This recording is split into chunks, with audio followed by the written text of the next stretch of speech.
Episode 1. The Forest That Breathes. Before the world learned to keep its secrets in books, it kept them in trees. Specifically, it kept the greatest secrets of all inside the Iroko, those cathedral columns of hardwood that rose from the forest floor like the pillars of a god's own house. And nowhere in the known world did the Iroko trees grow taller, older, or more fearfully silent than in the ring of forest that enclosed the village of Brokwa. It would take a healthy man 3 full days of hard walking to cross the valley that separated the village from the rest of the civilized, or perhaps uncivilized, world. The path was not marked. It was found only by those who already knew it, a fact the ancient spirits had arranged quite deliberately. Because Brokwa was not a place that welcomed visitors. It was a place that produced legends. And legends, as any elder will tell you, do not share their addresses willingly. The Iroko trees that ringed the village had not been planted by human hands. They had been summoned there by the old spirits, centuries before any living person's memory could reach, as a reward for a warrior named Atuma. Atuma had fought the Dakiti dragon spirit, a creature that bled blue fire and screamed in the tongue of storms, to an absolute standstill over the course of 3 days and 3 sleepless nights. The spirits, deeply impressed by a mortal who refused to either die or flee, had placed the trees as both a boundary and a blessing. A living wall that permitted entry and exit only from one direction, like a great green fist loosely held open on one side. In this land, the old men had only one good eye. Each empty socket was a medal of honor, a souvenir from the eternal war with the Odingi clans who were now, mercifully, extinct. Extinct after suffering so many staggering defeats at the hands of Brokwa warriors that they had apparently decided the world was not worth remaining in. Plants communicated with the people here. It was not unusual to pass a yam vine in the morning and have it tell you the weather.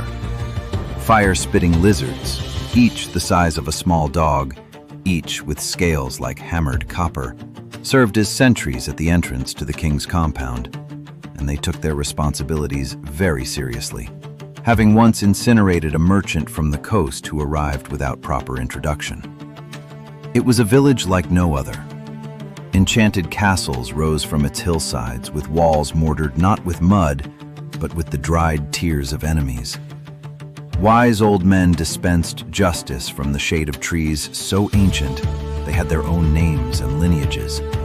Princesses moved through the markets with their heads wrapped in the blue cloth of royalty, and young men sharpened their blades and their wits in equal measure, dreaming of proving themselves worthy of such women. This was not a place of fairy stories, though it contained all the elements of one. It was a place of consequence.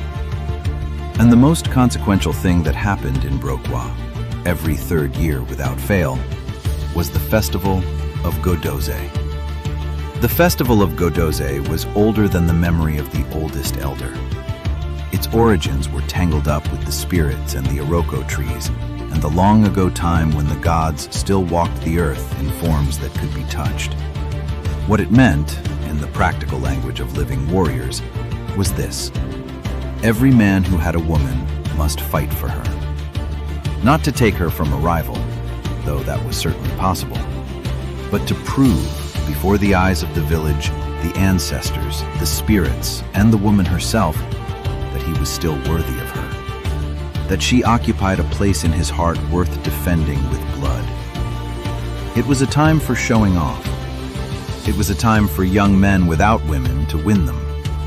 It was a time for the married to reaffirm what the years of ordinary life, the arguments over goat milk, the sleepless nights with crying children, the slow grind of seasons, had perhaps caused to go unspoken. A warrior's honor was not merely at stake. It was placed naked in the village square, and anyone with fists and the courage to use them was invited to test it. The fat women of the village loved Godoze for the drama. The thin women loved it for the spectacle. The old women loved it for the memories it stirred, and for the palm wine that flowed as freely as their tears. And everyone, from the smallest child to the most toothless grandmother, gathered for the fights with the kind of bright-eyed attention that people in other villages reserved for the most sacred religious ceremonies, which, in Brokwa, this essentially was. But this year's festival would be different. This year, the smallest man in the village would challenge the largest. And what happened next would force the village to confront a secret buried for 26 years. Subscribe now so you don't miss episode 2. Because the warrior you're about to meet has never lost a fight. And he's about to face an opponent no one saw coming.